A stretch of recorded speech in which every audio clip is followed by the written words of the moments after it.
Was our 1700s manor house in Switzerland just a nightmare? Or was it somehow a dream waiting to come true? We flip-flopped on this a number of times because it's both. It is an incredible property, to be sure, but the crazy, creepy stuff that we saw and found was hard to get past. What we saw in the attic nearly ruined it for me. I will get to all of that in a little bit, plus a couple of things we saw that should definitely instill fear in any homeowner. But let's dive in and take a look at what this house looked like when we first saw it. For starters, the location is a dream. And you know what they say, location, location, location.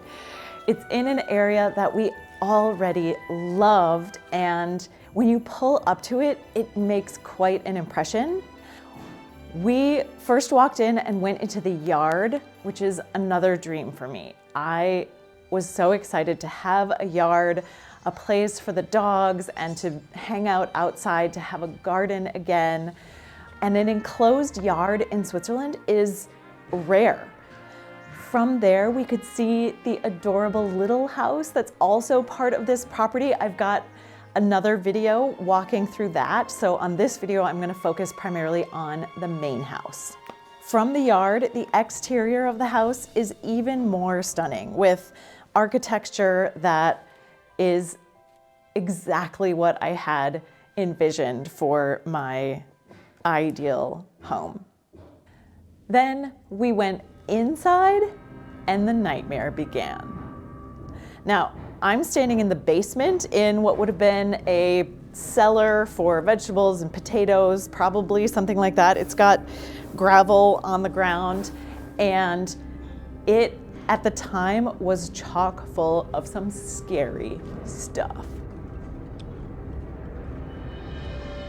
But we're gonna spend most of the time looking on the two main livable levels and of course, the attic. So on the main floor, when we first walked in, the first room you encounter is right off of the main entryway, and they were using it as an office. And walking into this room was just a taste of what we were about to experience in viewing this house. It was full of old, mismatched stuff. I vividly remember the bird cage that clearly had not had a bird in it, possibly ever. Unfortunately, I didn't get a lot of footage of this room.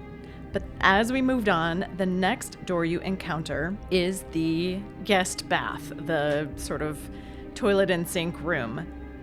Aside from all the 70s wallpaper and decor, which I'm actually going to cover in a different video, the main thing that jumped out at me in this room was the clown doll in the windowsill. Lord help me.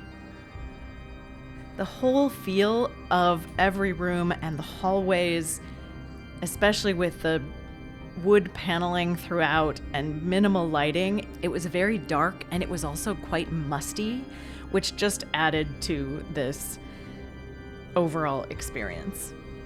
Throughout the other rooms on the main floor, there were a number of other things, like a high chair with some clearly old stuffed animals in it, the cowhide that was hanging on the wall of one of the bedrooms, and baby bassinets and baby carriages stashed at the end of this dead-end hallway. I'm not sure the last time there were young children in this house.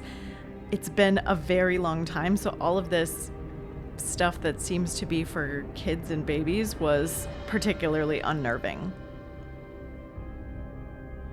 There were these large plants that had become kind of overgrown and oddly positioned so that it had almost this jungle-like feel in some areas.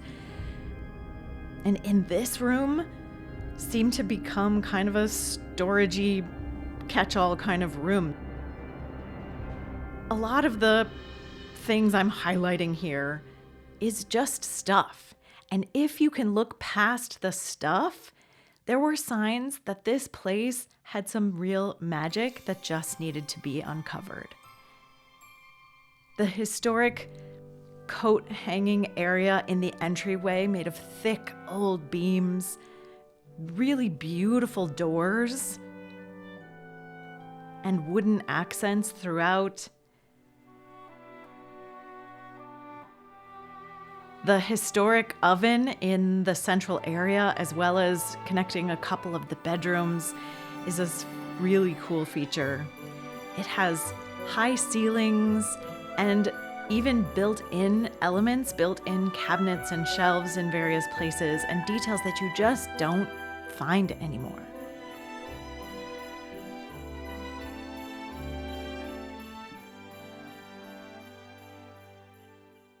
Now, let's head upstairs and continue the tour.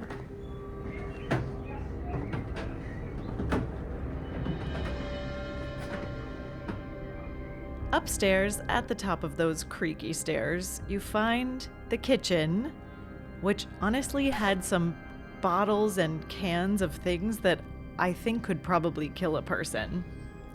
You also find the living room, the master bedroom, and the fireplace room. I noticed the oriental rugs, not just on the floors, but also on the walls, and sometimes even the ceilings. And the coup d'etat, the attic. Now, the attic is just an empty attic, and attics are creepy no matter what, in my opinion.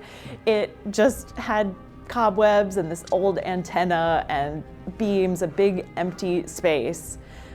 But when we first opened the door, there was this rickety chair in the middle of the space with a rope tied to a beam dangling above it. What the heck? I pointed it out, and by the next time we came, the agent had removed it. So came back downstairs, and I did my best to focus on the parts that were part of the dream and vision. Like the fireplace. There's a real natural fireplace, which is something that was on my list. I love sitting in front of a real fireplace. The views from the upstairs are lovely. The archways and some more of the doors, double doors, original doors up there, fantastic.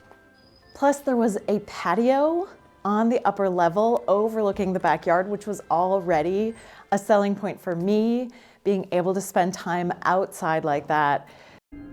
But I also have to add a couple of things that are truly terrifying for homeowners, like indications of potential water damage, an electrical system that was at least 60 years old. And did I mention that the house is directly next to a cemetery? So, of course, we did buy the house. Are we crazy? What do you think? What stood out to you? For us, it captured our hearts and our imagination, and clearly it needed some love and a lot of work to uncover the dream and the vision and the potential. Now, we've already uncovered some pretty amazing stuff during the demolition, which is in another video that I'll link in the description for you to check out. And I'd love for you to subscribe and follow along on this journey of our Manor House project.